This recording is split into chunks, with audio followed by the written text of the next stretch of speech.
부활절이 정말 저는 기다려졌습니다. 고난도 중요하지만 고난주간 이렇게 기도하면서 하나님 마음에 막 여러 가지 그런 만감이 교차한다 그러죠. 교차하지만 그래도 부활의 그 날을 생각하면서 온 세상이 부활할 것이, 우리 교회도 세상도 또 우리 내 심령 속에도 부활이 새롭게 이루어진다고 생각하니까 오늘이 저는 그렇게 기다려졌습니다. 근데 오늘 또 부활의 이 아침에 또 여러분들의 얼굴을 보니까 더 마음이 감동스럽고 그렇게 좋을 수가 없습니다. 여러분에게 시를 한 편 여러분께 읽어드리겠습니다.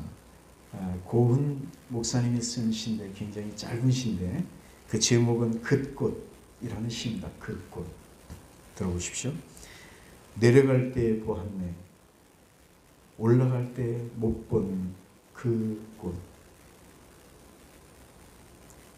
더 있을 것 같았나요? 아니요, 여기까지야. 다시 한번 읽어드릴까요? 내려갈 때 보았네. 올라갈 때 못 본 그 꽃. 짧은 시이지만 우리에게 주는 굉장한 그런 뉘앙스가 있습니다. 많은 생각을 하게 하죠.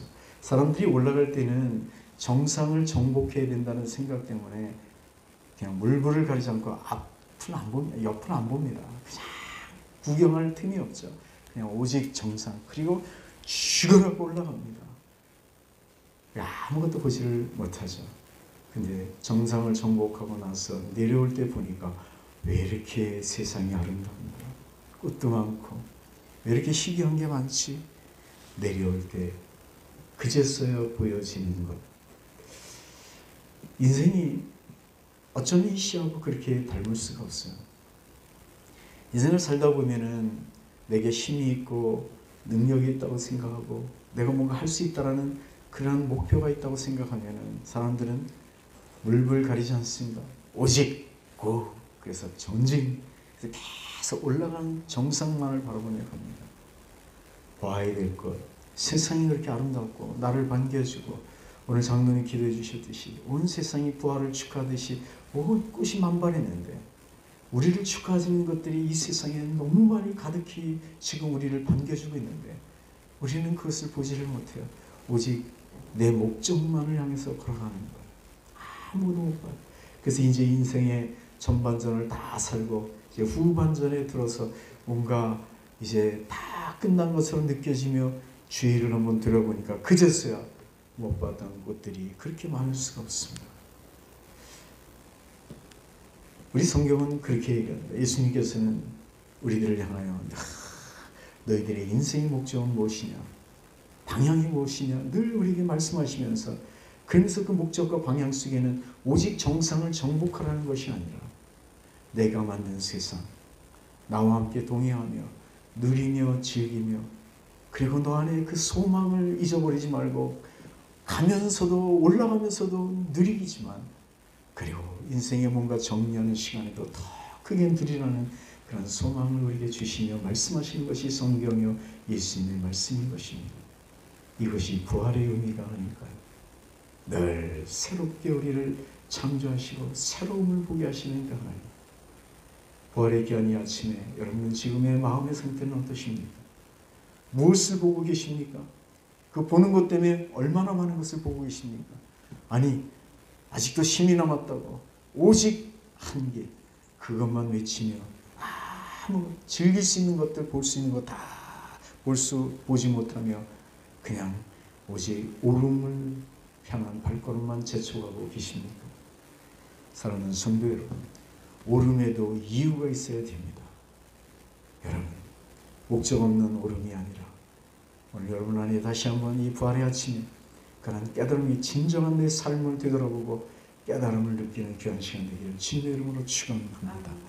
여러분, 가는 길이 어떻게 보면은 내가 지금 가는 길이, 인생이 가는 길이 맞는지 옳은지, 제대로 지금 내가 느끼고 있는지, 후회할 일을 정말 허공을 치는 공허한 일을 내가 하고 있는 것은 아닌지 정말 분명히 다시 한번 여러분 깨달을 수 있으면 좋겠습니다.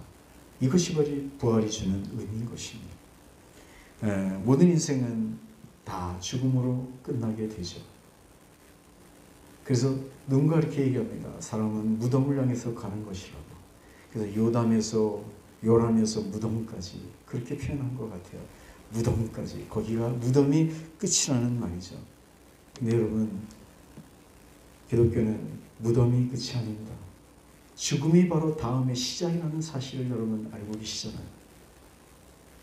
그런데 여러분, 무덤이 얘기가 나왔는데 세상은 여러분 무덤이 끝이라고 얘기하면서 계속해서 무덤이 끝이야, 여기까지야. 여러분, 그 천안문 광장에 가면은, 광장에서 이제 천안문에 가보면은 지금도 거기에는 미라로 만들어서 나온 한 사람이 있어요. 누군지 아시겠어요? 네, 모택동이죠. 그 마오쩌둥이라고 얘기하는데 그 모택동을 그냥 여러분 전부 다 뭐라 했다 그러죠? 그 시체를 전부 다 썩지 않게 부패 처리를 해가지고 얼굴은 눈을 뜨고 미소를 짓게 억지로 만들어서 그래서 유리관석에 놓고 모든 사람이 오고 가면서 중국 사람들은 누구나 다 가서 얼굴을 볼 수 있도록 그렇게 해놨죠. 정말 영원한 것처럼 참배객들이 가서 참배를 하고 그렇습니다. 근데 참 그 사람처럼 불쌍한 사람이 없어요. 성경은 죽으면 어떻게 된다죠? 한 줌의 흙으로 가서 한 줌의 흙으로 가는 것이 인생인데 한 줌의 흙인 인생이 한 줌의 흙으로 가지 못하고 아직도 저러고 있으니 얼마나 불쌍하냐고요. 여러분 혹시 그거 부러워했어요? 얼마나 불쌍히 여기는 긍휼의 마음이 있기를 축복합니다. 여러분 소련에 가도 러시아 가도 마찬가지예요. 레닌이라는 사람은 아직도 그렇게 처리를 해서 아직도 그 사람들이 볼 수 있도록 그 시체를 만들어 놓고 있어요. 그게 또 있잖아요. 우리 옆에 있는 북한에 가면 김일성과 김정일 얼굴도 역시 똑같이 그 궁전에다가 궁전점 쳐놓고 거기다 부패 처리 16도를 다 맞춰서 썩지 않게 해놓고 참 많은 사람이 참배하도록 그렇게 만들어 놓고 있습니다. 얼마나 불행한가요? 정말 그 인생처럼 불행한 인생은 없습니다. 여러분, 우리는 죽으면 무덤으로 들어갈 수 있지만 육체는 그렇게 되지만 영혼은 부활해서 영혼은 천국에 간다는 사실을 잃어버리고 모르는 그들, 참 불행한 인생인 것입니다. 여러분, 또 많은 역사를 보면은 시체를 그렇게 만들지 않았지만 자기의 위엄과 권위를 죽은 후에도 드러내고 싶어서 자기의 무덤을 크게 만든 사람들이 있습니다. 이집트에 가면 피라미드가 있죠. 중국에 가면 진시황 능이 있습니다. 이 진시황 능을 다른 말로 여산능이라고 하는데 여러분 이 여산능을 오르는데 걸리는 시간이 한 15분이 걸린대요. 여러분 표정을 보니까 놀라지는 않았어요. 이제 전 설교는 늘 궁금해요. 얼만큼 얘기를 해야 놀랄까? 한번 놀래킬 수 있는 기회가 있을까? 지금 그런 생각을 하는데 여러분 진시황 능을 오르는데 15분이 걸린대요. 예, 놀래줘서 고마워요. 예, 죽어서 여러분 능은 크게 만들지만 그 밑에 있는 작은 썩은 시체는 한 줌의 흙에 지나지 않는다는 사실. 이게 여러분 인생의 모습인 것입니다. 여러분 모든 사람은 죽습니다. 종교를 얘기할 때 많은 우리가 착각하는 것 중에 있어요. 기독교만이 영원한 것이 아니라 모든 종교는 영원하다고 얘기하는데 여러분 불교는 여러분 종교라고 얘기하면서 거기도 뭔가 부활이 있고 생명이 있다고 생각하는데 그렇지 않습니다. 어떤 날 여러분 불교의 석가모니는 한 그 대장장이 집을 방문했는데 거기서 버섯을 하나 이렇게 줘 버섯나무를 이렇게 주는데 그 버섯나무를 먹고는 식중독에 걸려요. 그래가지고 죽게 되잖아요. 근데 죽기 전에 그가 뭐라고 얘기냐면 이렇게 얘기했어요. 죽 끓는 것이 끊어지고 죽끈이 끊어지고 수레바퀴가 무너지는도다. 모든 인생이 가는 길을 나도 이제 마침내 가는구나. 나도 죽어서 내 인생이 이제 가는구나. 여러분 유교에게는 공자가 있는데 거기 뭐 영원한 것 같습니까? 거기 생명 있는 것 같습니까? 여러분 공자의 제자였던 어떤 날 그 게로라는 제자가 이 공자에게 물었습니다. 스승님 정말 감히 스승에게 질문을 던지겠습니다. 스승이 공자가 탁 쳐다보는 거예요. 그러니까 고개를 푹 숙이며 이렇게 질문했습니다. 죽음이라는 게 과연 무엇이죠? 그랬더니 공자가 뭐라고 대답한지 아세요? 그 괴로를 향하여 쳐다보면서 야야 살아생전에 내일도 잘 모르거늘 어찌 죽는 일을 내가 할 게 있단 말인가? 내일도 잘 모르는데 어떻게 죽음의 일을 하느냐? 이게 인생인 거예요.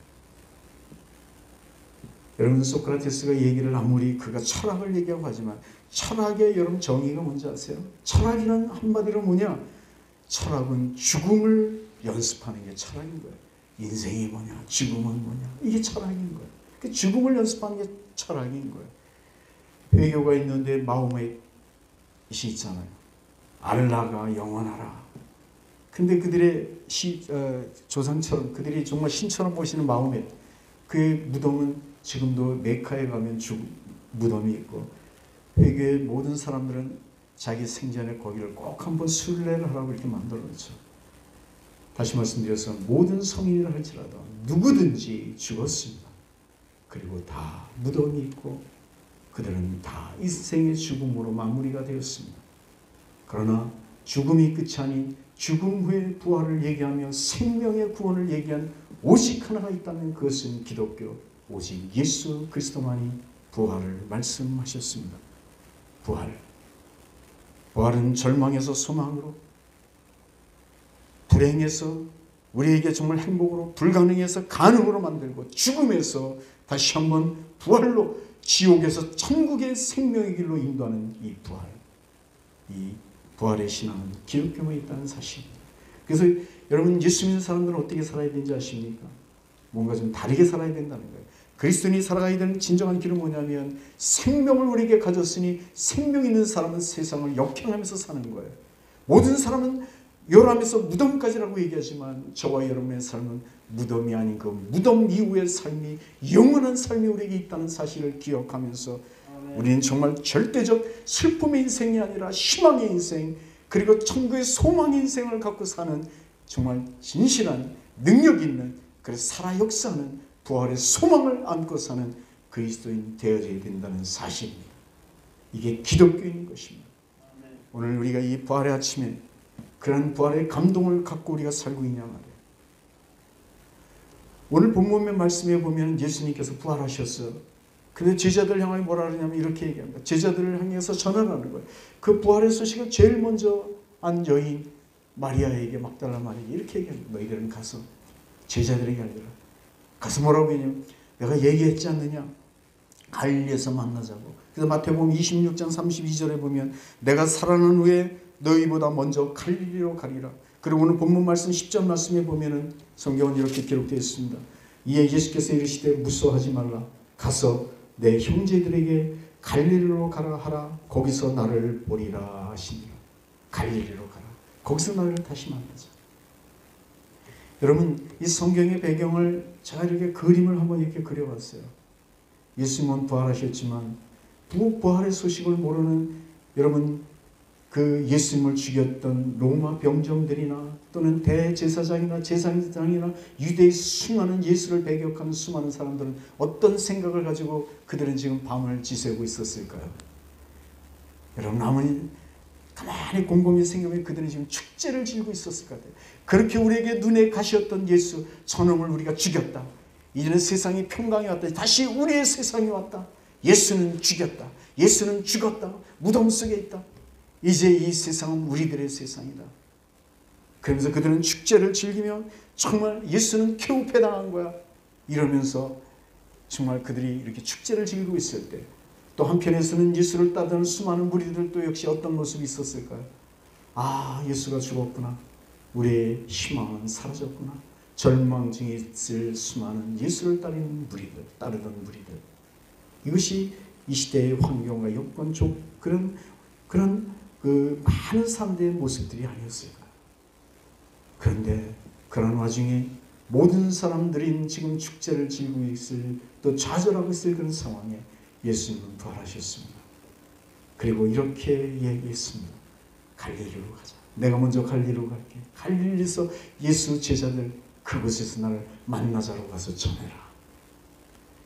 여러분, 왜 예수님께서는 부활하셔서 첫 번째로 내가 원수를 갚겠노라. 나는 다시 살아났으니 나를 보라. 이런 말씀하시기 전에 왜 제자들을 향하여 갈릴리에서 보자라고 얘기했을까요? 갈릴리라는 과연 무엇일까요? 왜 갈릴리로 가서 만나자 이 말씀을 하셨을까요? 여러분, 갈릴리는 어떻게 보면 그 갈릴리에 있는 곳은 여러분 이스라엘 북쪽이지만 이스라엘 북쪽에 숲이 있고 사실 많은 어부들이 있는 그러한 갈릴리이고, 그런데 예수님께서 그곳에서 만나고자 하는 이유는 다른 게 아니었습니다. 갈릴리에는 예수님을 따르던 수많은 무리들이 있었습니다. 그들은 지금 좌절했습니다. 절망했습니다. 왜냐하면 자기들의 희망이었던 예수 그리스도가 돌아가셨기 때문에, 정말 그분이 우리들의 왕이 되어서, 아니면 정말 이 로마로부터 고탄당하는 우리를 구원해 줄 구원자라고 생각을 했는데, 그 우리의 희망이었던 예수가 죽었기 때문에 그들은 지금 절망 중에 있습니다. 그리고 예수님의 수제자였던 베드로와 그리고 안드레나 야고보나 요한, 이 어부였던 이 제자들은 또 실망을 해서 그들도 또한 자기의 고향으로 돌아가, 갈릴리 바다로 돌아가, 이제 고기나 잡는, 옛날의 내 모습 고기나 잡는 어부가 되야겠다라고 생각하며 그들은 갈릴리로 돌아갔습니다. 절망이 있는 그때 예수님은 이 땅에 살아가는 수많은 사람들에게 향하여 동일하게 말씀하시는 것입니다. 절망을 희망으로 바꾸기를 원하신다는 사실입니다. 그래서 부활이 주는 첫 번째 가장 위대한 소식, 메시지는 뭔지 아십니까? 절망이 없는 자들, 불행한 자들, 안 된다고 생각하는 자들, 내 앞길이 보이지 않는다고 생각하는 그들을 향하여 말씀하시는 거예요. 내가 다시 그들에게 희망을 주러 왔노라. 부활은 희망인 것입니다. 오늘 이 부활의 귀한 아침에 여러분의 마음속에 이 부활의 희망이 여러분 안에 다시 한번 부활하신 예수님을 만나 절망에서 희망으로 옮겨지는 위대한 사건이, 또는 위대한 여러분의 결단이 여러분의 마음속에서 일어나길 주님의 이름으로 축복합니다. 부활은 희망인 것입니다. 여러분에게서 할 일이 있는 것입니다. 여러분들은 갈릴리로 돌아와야 돼요. 갈릴리는 어떤 곳이라고요? 절망에서 희망을 만드는 곳이에요. 여러분의 인생에 정말 희망을 원하신다면 희망을 주는 갈릴리, 예수 만났던 그곳으로 여러분 돌아오십시오. 두 번째로 왜 예수님께서는 갈릴리로 가야 된다고 말씀한지 아십니까? 두 번째 우리에게 주신 교훈은, 여러분 갈릴리에서 예수님의 제자들은 희망을 얻었습니다. 그러면서 더 나아가 또 그들은 거기서 그 옛날 그들에게 정말 희망이 없고 인생의 목적과 방향이 그냥 한결같은 그런 세상에 있을 때 그들에게 예수님을 만나 그들은 첫사랑을 그들은 맛보아 이 세상에 살만한 가치가 있고 이 세상에 살아갈 목적이 있고 이 세상에 어떻게 살아가는 것이 진정한 삶의 길인지를 깨닫는 첫사랑을 만났던 곳이 바로 갈릴리였기 때문에 그렇습니다. 여러분, 베드로부터 많은 제자들은 갈릴리에서 예수님을 만났습니다. 그곳에서 예수님의 제자가 되었습니다.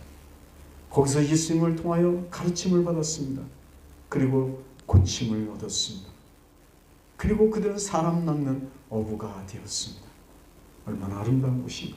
또 갈릴리라는 곳은 여러분 백부장의 신하가 치유하던 곳이었으며 예수님께서 산상수훈의 위대한 말씀을 통하여 천국의 소망을, 이 땅의 진정한 복이 무엇인지를 깨닫게 해줬던 아름다운 땅 갈릴리. 여러분, 빈 그물이었던 베드로에게 깊은 곳에서 그물을 던지라며 그물이 찢어지도록 고기를 낫게 하시며 다시 베드로에게 용기를 주시고 사람 낳는 업으로 다시 삼아주었던 그 갈릴리. 오병이의 기적이 있었던 그곳, 풍랑을 잠잠케 하셨던 그곳, 수많은 추억이 있는 그 아름다운 곳 갈릴리. 주님은 그곳에서 다시 한번 잃어버린 예수 그리스도를 잃어버리고 희망을 잃어버린 그들에게 다시 첫사랑을 회복시켜서 다시 새롭게 출발할 수 있는 그런 소망을 그들에게 주시고 싶었던 것이었습니다. 그래서 갈릴리에서 만나자. 부활의 귀한 이 아침에 오늘 주님은 또 우리에게 말씀하십니다. 내가 너를 만났던 곳, 내가 너를 사랑했던 곳, 내가 나를 통하여 기적을 체험했던 곳, 나 때문에 네가 행복했던 그곳, 네 영적인 갈릴리, 그곳에서 나를 만나자. 오늘 주님은 당신을 향하여 그렇게 말씀하고 계십니다. 사랑하는 성도 여러분, 여러분이 예수 만났던 그 자리로 다시 오십시오. 그리고 그 행복했던 그날을 다시 한번 여러분 믿음으로 회복하십시오. 그리고 그날로 다시 회개하십시오. 첫사랑의 은혜가 여러분에게 감격의 샘물이 솟아나듯 여러분의 심령 속에 우러나길 주님의 이름으로 축원합니다. 이것이 부활의 갈릴리 사건인 것입니다. 왜 예수님께서는 세 번째로 갈릴리에서 만나자고 했을까요? 실패한 제자들, 모든 것을 이젠 끝났다고 생각하며 포기한 제자들에게 다시 한번 기회를, 회개의 기도를, 출발의 기회를 주시기 위한 은혜의 시간이었기 때문에, 그런 시간이 필요하기 때문에 갈릴리에서 만나자고 한 것입니다. 베드로가 다시 사람 낚는 어부가 되었지만 다시 또 그가 갈릴리에서 예수를 만나 자기가 회개하며 다시 회복되어져 새로운 제2의 제자가 되어지는 위대한 사건이 갈릴리에서 벌어지지 않습니까? 여러분에게 다시 한번 주님은 말씀하시는 거예요. 여러분에게 잃어버린 그 십자가의 사명들, 그리고 주님께서 여러분에게 부여한 여러분만이 갖고 있는 은혜와 달란트들 다시 한번 회복하라고 말씀하시는 거예요. 그리고 그것을 회복하여 다시 한번 나와 함께 제2의 제자의 길을 한번 걸어가 보지 않겠니? 주님은 여러분에게 오늘 이렇게 말씀하시며 질문하시는 것입니다. 이게 갈릴리의 위대한 것입니다. 사랑하는 성도 여러분, 오늘 부활의 귀한 이 아침 여러분 사명을 회복하는 은혜가 있길 주님의 이름으로 축원합니다. 나는 아무것도 아니야. 나는 다 잊어버렸어. 나는 다 끝난 거야. 내가 아니면 다른 사람이 하는 거야. 주님, 이제는 나는 여기까지입니다. 여러분 이렇게 말씀하시고 끝내시려 하십니까? 아닙니다, 여러분. 부활은 새로운 시작인 것입니다. 죽은 자가 살아나 다시 한번 능력의 인생으로 바꾸어 그의 인생이 새롭게 주님과 함께 새로운 역사를 쓰듯이 오늘 이 부활의 귀한 아침, 이 아침에 주님은 당신에게 찾아오셔서 이제 첫사랑의 은혜를 회복하고 다시 한번 너희들에게 나를 만나 사명을 회복하여 다시 한번 나와 함께 걸어가자. 오늘 주님은 이렇게 저와 여러분에게 말씀하십니다. 사랑하는 성도 여러분, 주님은 가고 싶은 곳이 참 많으셨을 거예요. 부활하신 후에 여러분 같으면 어디를 가시겠습니까? 분노와 화가 많은 사람은 나는 빌라도 법정으로 찾아가겠다. 빌라도 내 이놈, 내가 무슨 죄가 있다고 그렇게 나의 사형 선고를 내리냐. 그것도 십자가에 따지면서, 아니면 제사장들에게 찾아가서 너희들은 막 이렇게도 따질 수 있고, 수많은 무리들에게, 아니면은 더 화려하고 아름다운 곳에 가서 나는 이런 하나님의 아들인 거야, 이렇게 말씀하실 수도 있을 것입니다. 아마 나나 여러분 같으면 그렇게 부활을 위해 우리는 행동할 수도 있습니다. 주님은 그렇게 하지 않으셨어요. 주님은 그러한 미련도 없습니다. 그런 것에 대한 정말 아픔의 기억도 없으십니다. 다 이해하시고 용서하신 하나님. 다만 주님의 초점은 뭔지 아십니까? 새로운 회복인 거예요. 생명의 회복인 거예요. 예수님께서 제자들을 삼으실 때 갈릴리에서 정말 어부였고 천한 그들에게 사람 낚는, 고기 낚는 어부에서 사람 낚는 어부로 삼으실 그들의 인생을 바꾸었듯이 예수님의 관심은 오직 하늘을 사랑하고 나를 사랑하고 나와 함께 동행하며 인생의 기쁨을 누리며 사는 그것을 주님은 원하셨던 것이었습니다. 그래서 주님은 화려하고 아름답고 또 자기가 먼저 태어났던 나사렛도 아니요, 그가 기적을 행했던 그런 다른 장소도 수많은 장소들이 아니라 그는 갈릴리를 사모하며 갈릴리로 따라가신 것입니다. 부활의 귀한 아침, 여러분의 가족 여러분, 여러분의 믿음의 모든 것들이 어디에 초점이 맞춰 있든 다시 내려놓으시고, 예수님, 나도 주님과 함께 다시 시작하겠습니다. 갈릴리로 가겠습니다. 찾아오신 예수, 찾아오실 예수를 다시 내 마음 중심에 영접하기를 원합니다. 그리고 부활의 소망을 품고 이제는 처절하고 그리고 정말 패배하고 실패의 이야기를 하는 것이 아니라, 나는 아니고 남이라고 얘기하는 것이 아니라 모든 것은 나요, 나와 함께 이루어지기를 소망합니다.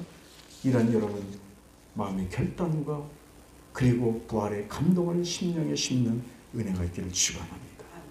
아직도 여러분에게 설교를 들으면서 아직도 용기를 내고 있지 못하십니까? 용기가 나지 않으시나요? 나는 여러분에게 이렇게 마지막으로 권하고 싶습니다. 신앙의 성경에 보던 우리의 선조들 중에 수많은 믿음에 승리했던, 그리고 많은 하나님 앞에 인정받고 하나님 앞에 귀히 쓰임받던 사람들의 공통점이 있다면 무엇일까? 그것은 하나가 있습니다. 모두가 다 실패했던 자들이었다는 사실이에요. 모세가 아무리 위대했어도 그는 자기의 실패를 경험했습니다. 내 힘으로 한번 민족을 구원해볼까? 그러다가 그가 실패하고 그가 어쩔 수 없이 살 국리를 찾아 광야로, 그가 미디안 광야로 도망갔습니다. 그런 광야로 도망간 그를 예수님께서, 하나님께서는 부르셔서 위대한 지도자로 만드셨습니다. 실패를 경험한 모세. 여러분, 요나 역시 마찬가지예요. 다시스로 가라고 했는데 그는 자기가 그것이 너무나 싫어서 도망을 갔죠. 그가 니느웨로 가라고 했는데 다시스로 도망을 갔습니다. 도망을 가는 그를 다시 주님은 물고기 뱃속에 집어넣고 그의 마음을 깨닫게 하시고 다시 니느웨로 보내서 니느웨를 구원시키는 위대한 사역을 감당케 하셨습니다. 요나 역시 영적 부활을 경험했다는 사실입니다. 할렐루야. 오늘 예수님의 제자들도 마찬가지입니다. 다 십자가 밑에서 나도 십자가를 지겠습니다 말해야 될 수많은 제자들은 십자가 지는 예수님의 그 골고다 언덕에 아무도 없었습니다. 다 도망을 갔습니다. 실패자들. 그러나 다시 부활하신 예수 그리스도, 갈릴리로 찾아오신 예수 그리스도를 만나는 그 순간 그들은 다시 예수를 통하여 인생의 부활을 경험하며 사람 낚는 노부로 다시 그들의 인생을 살았다는 사실 기억하십시오. 그렇다면 여러분도 용기 낼 수 있지 않습니까? 저도 용기 낼 수 있고요. 여러분도 용기 낼 수 있습니다. 우린 다 실패자입니다. 우린 다 부족한 자입니다. 주의 긍휼이 필요한 자들입니다. 부활의 아침에 주님, 내 인생이 갈릴리로 가니 다시 주님 오시옵소서. 부활의 주님을 다시 만나, 자, 다시 한번 이 시간 이후로 부활의 주님과 함께 멋진 인생 살아가기를 희망합니다. 고백하는 자에게 주님이 찾아오실 것입니다. 찾아오시는 주님을 만나 여러분의 인생이 정말 행복한 인생, 용기 있는 인생, 희망의 인생, 그리고 승리하는 믿음의 삶 되기를 주님으로 축원합니다. 기도하겠습니다. 사랑의 주님, 은혜를 감사합니다. 갈릴리로 가서 나를 만나자.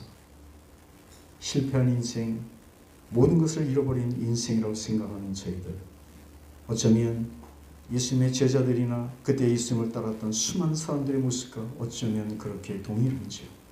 그러나 갈릴리에서 다시 만난 수많은 주님을 따르던 무리들은 인생의 진정한 목표와 방향을 깨닫고 그리고 다시 하나님의 사명을 부여받아 새로운 인생을 살았습니다. 하나님, 부활의 귀한 이 아침 영적 갈릴리에서 다시 찾아오신 주님을 영접합니다. 주님과 함께 우리 인생을 시작합니다. 하나님, 견뎌내게 하소서, 이겨내게 하소서, 주님과 함께 동행하며 승리하게 하여 주시옵소서. 그렇게 하실 주님을 찬양하며 예수 그리스도의 이름으로 기도합니다. 아멘.